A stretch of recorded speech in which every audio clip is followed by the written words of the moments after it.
you wanted the best, you've got the best podcast. The hottest podcast in the world.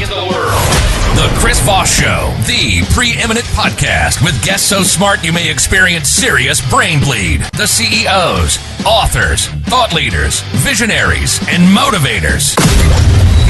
Get ready. Strap yourself in. Keep your hands, arms, and legs inside the vehicle at all times, because you're about to go on a monster education roller coaster with your brain. Now, here's your host, Chris Voss. Hi, folks. Chris Voss here from thechrisvossshow.com. There you go, ladies and gentlemen. When the lady sings it, the Iron Lady gives that shrill voice, that's when you know the fun has begun. For 16 years to over 2,000 episodes, we bring you the Chris Voss Show. Please refer it to your family, friends, and relatives. Go to goodreads.com/Chris Voss, LinkedIn.com/Chris Voss, Chris Voss 1 on the TikTokity and all those crazy places in the internet, I always like to say. We have an amazing, prolific author on the show. You probably read most of his books. If not, you have to start today, and that's a contract if you listen to the show. No, I'm just kidding, but be wise if you did. Today, we have Robert Swartwood on the show with us today. His newest book comes out tomorrow, August 20th, 2024. It's called Enemy of the State, Killing Room series it's part of, and we're going to get into all the details that go into it. Robert Swartwood is the USA Today bestselling author of The Serial Killer's Wife, No Shelter, Man of Wax, and several other novels. He is also the author of Girl Gone Mad, 1 Year Gone, written under the pseudonym Avery Bishop. Enemy of the State is a sequel to The Killing Room, which won the 2024 ITW Thriller Award for Best Ebook Original Novel. Welcome to the show, Robert. How are you? I'm doing great, Chris. Thanks for having me. Thanks for coming. We really appreciate having you as well. Give us your .coms. Where do you want people to find you on the interwebages? RobertSwartwood.com is going to be the easiest. That's just my website. Of course, you can always sign up for my newsletter. That's always nice, too. I have an exclusive ebook that I wrote just for newsletter subscribers for people that can't get it anywhere else. And then, of course, just, on social media, Robert Swartwood Books on Facebook, and then Robert Swartwood on Twitter and Instagram. And yes, I did say Twitter because it is, in my heart, it's still Twitter. I'm not giving it up either. I'm not calling it X. I'm calling it Twitter. That's what it was always on to me. I'm sure that when it's in bankruptcy, they'll change the name back. So, Robert, give us a 30,000 overview of the second book in this Killing Room series, Enemy of the State. Yeah, so it's the second book in the series, which really picks up right where the first book leaves off. So for readers who are not familiar of the first book, with The Killing Room, it takes place in Las Vegas. It is about a businessman who wakes up in a hotel room where he doesn't know how he got there, where he is, and he finds a dead woman in the bathtub.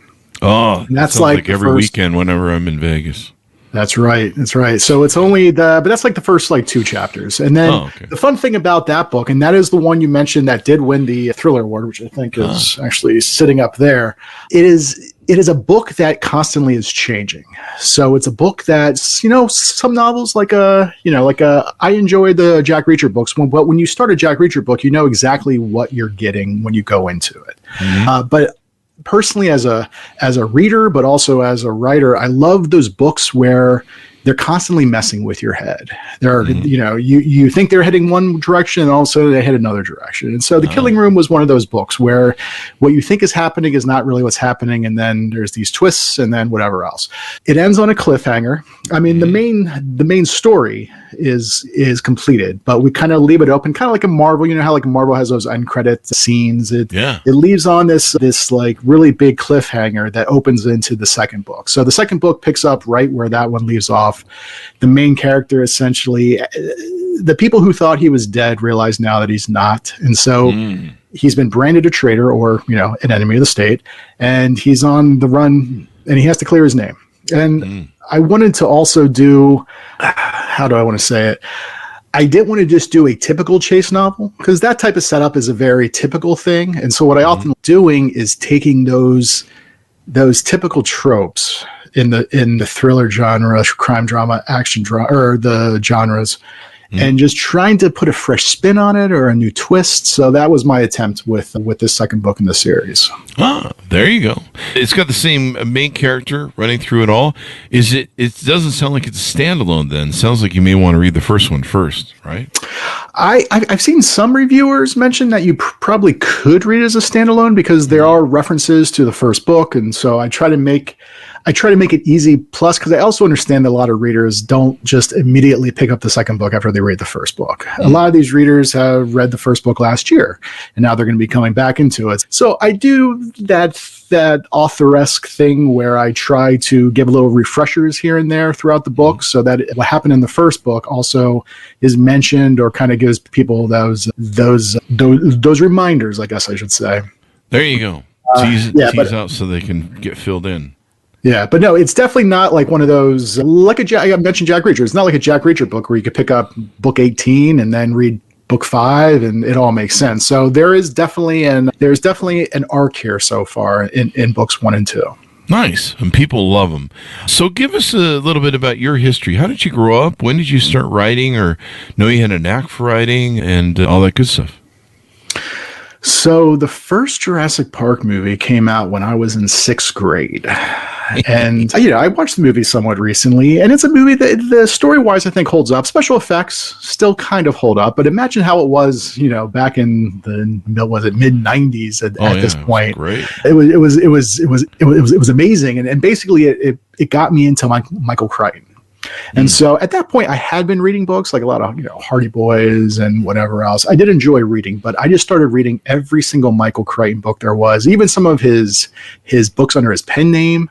And from there, it was Stephen King. My very first Stephen King novel was Insomnia, which if anybody is a Stephen King fan, they know that Insomnia is not really one of his more well-known books. It's not an easy book probably as an introductory to Stephen King, but I loved it. And at that point, I knew, okay, this is what I want to do. I want to be a writer. And so that's why a lot of my earlier stuff was more supernatural, more horror.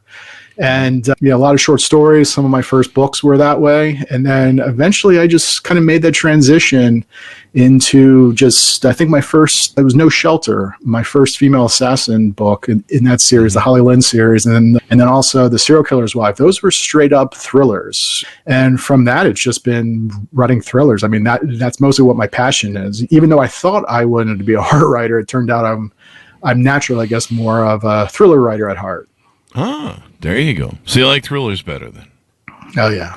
I mean, I enjoy reading a good horror book, but I'm just not good at it. I think some writers they get into writing because they like a certain genre, and then sometimes that's the genre that's meant for them, but sometimes there's certain genres they just start gravitating toward a different genre because they find out that that's what they really love, and that's where the passion is. Because I think that readers oftentimes can sniff out fakes, when an author is trying too hard and they're trying to write in a genre that they don't really enjoy. They can usually just tell it's just not, it just doesn't feel right. Mm-hmm. Definitely. And you've written a lot of thrillers.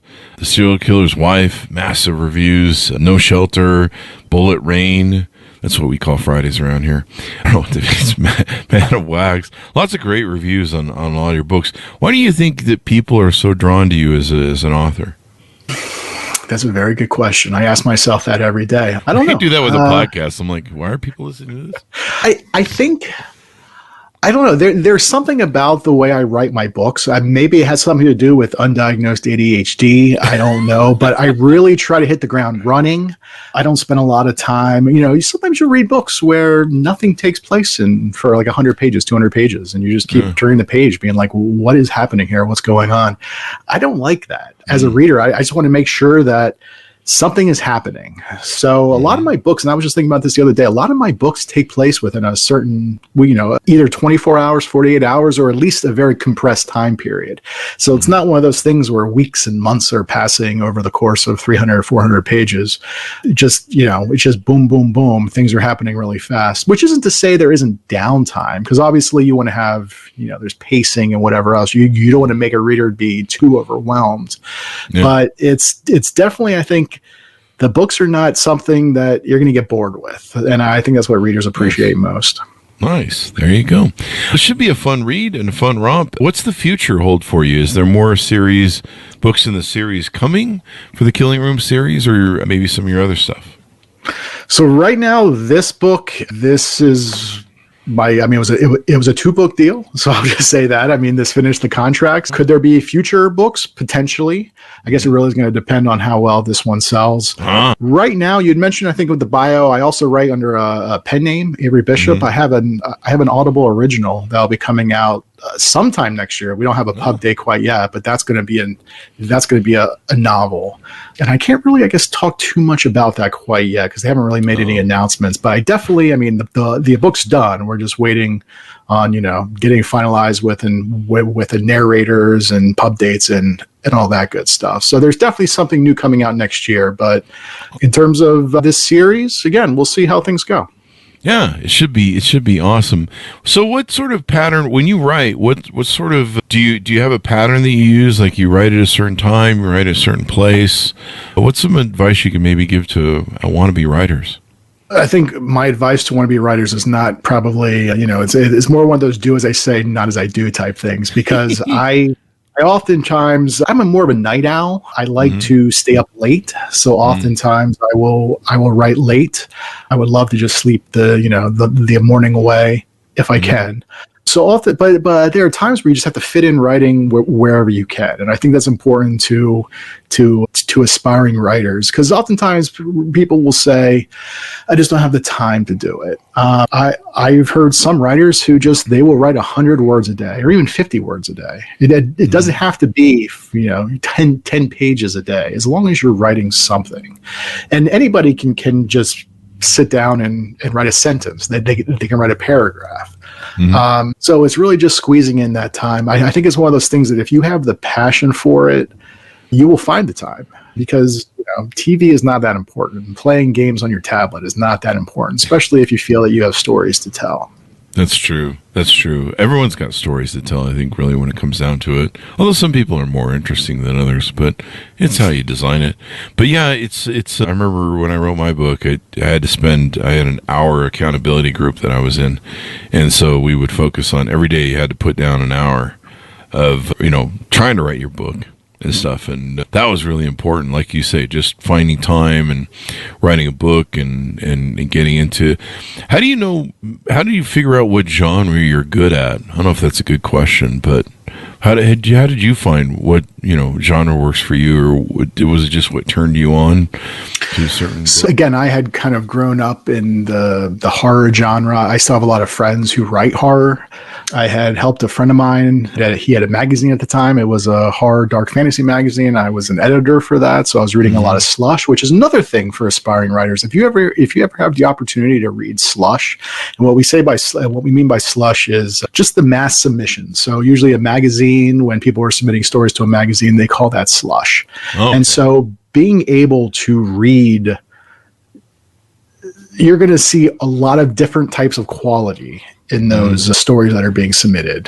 And oftentimes you can tell, as an editor, I could tell by the first page or two, sometimes within the first paragraph, whether or not an author really knew what they were doing, if they had what it took to get published, because there's just something that you can just tell immediately. So it's definitely something worth exploring. Oh, that's kind of interesting. But I had these two writer friends who sat me down one time. I think we were at a mutual friend's birthday party somewhere. I think it was in New York. And they sat me down. They were basically like, what are you doing here? Why are you hanging out with us? And I said, what are you talking about? And they're like, you're not a horror writer. You don't write horror. And I was like, what? I was insulted. Part of me was insulted, but in retrospect, I saw what they meant. And they were basically saying, even though, and again, this goes back to what you have the passion for. Sometimes you might feel like you want to write a certain genre. And again, if that's what you want to do, good on you. But I think there are times where it really comes through in the storytelling that maybe your heart or your soul just really isn't in the stories that you're telling in that particular genre. I know a lot of writers who oftentimes they start in one genre and then they end up writing in another genre. And sometimes, quite honestly, that is for financial gain. They might just not be having any luck in, genre A. And so they decide to switch over to genre B, and all of a sudden they gain a readership and they're selling books. And so they just keep going. I mean, sometimes I guess you can kind of fake it, just, you can fake it till you make it. Fake it till you make it. That's how I get through life. I think that's the saying. I'm not sure. It's been a while. I feel like it's a very old saying. I'm not sure. Yeah. That's how I get through life. I fake it till I make it. I'm still waiting for the make it part, but yeah. So there you go. Well, it's been wonderful to have you on. Give us a final pitch out to people on where to pick up the book, your .coms, and all that good stuff about what's coming in the future. Yeah, so again, Enemy of the State comes out tomorrow, August 20th. All online retailers should have it. It's in paperback and ebook. Also, the audiobook. I have a great narrator, Eduardo Ballerini. Anybody who listens to audiobooks on a regular basis would recognize that name. He narrated the first book. He did an amazing job. I haven't heard the second book quite yet because, again, it hasn't been available, but I'm sure he does an amazing job as well. So that's at Audible and anywhere else you would pick up your audiobooks. There you go. People love the audiobooks now. Sometimes the reader of these audiobook thrillers and, like the Brian stuff and all that stuff, they really are becoming prolific. They can read it in such a way that makes it almost like a movie. Yeah. I mean, some of the audiobook narrators, they essentially have their own fan base. Yeah. You have one of my other books, you mentioned the Avery Bishop, they're 1 year gone. Brittany Presley narrated that book. And I think one of the very early reviews that came in on Audible was somebody who had said, I didn't know anything about the author or the book, but I'm a huge Brittany Presley fan. So I downloaded it, and I'm glad I did because, fortunately, the person liked the book too. But they were just downloading it because of the narrator. That is wild. You're like, I the audio reader or whatever narrator is going to be bigger than the author. That does happen. Absolutely. Ray Porter is one. Ray Porter has a huge fan base. Scott Brick comes to mind. Julia Whalen. Yeah, a lot of these narrators are rock stars, and and they deserve it. They do an amazing job because it's not just reading. Mm-hmm. They're just reading the book. They're performing the book in a way. Yeah. They do amazing jobs. Bring it to life. There you go. Thank you very much for coming on the show. We really appreciate it, Robert. Thanks for having us. And then also, please come back for your future books, too, as well. Yeah, thanks again, Chris. I appreciate it. There you go. Order the book, folks, wherever fine books are sold. August 20th, 2024. The second book in the Killing Room series, Enemy of the State. Pick it up wherever fine books are sold. And subscribe to Robert's newsletter as well. You can get that free, I think it was an ebook or an audiobook. Free ebook. Yep. Ebook. Exclusive. Exclusive. That's a great way I should do that. So there you go. Thanks so much for tuning in. Go to goodreads.com/Chris Voss, LinkedIn.com/Chris Voss. Chris Voss, one of the TikTok, all those crazy places on the internet. And be good to each other. Stay safe. We'll see you next time.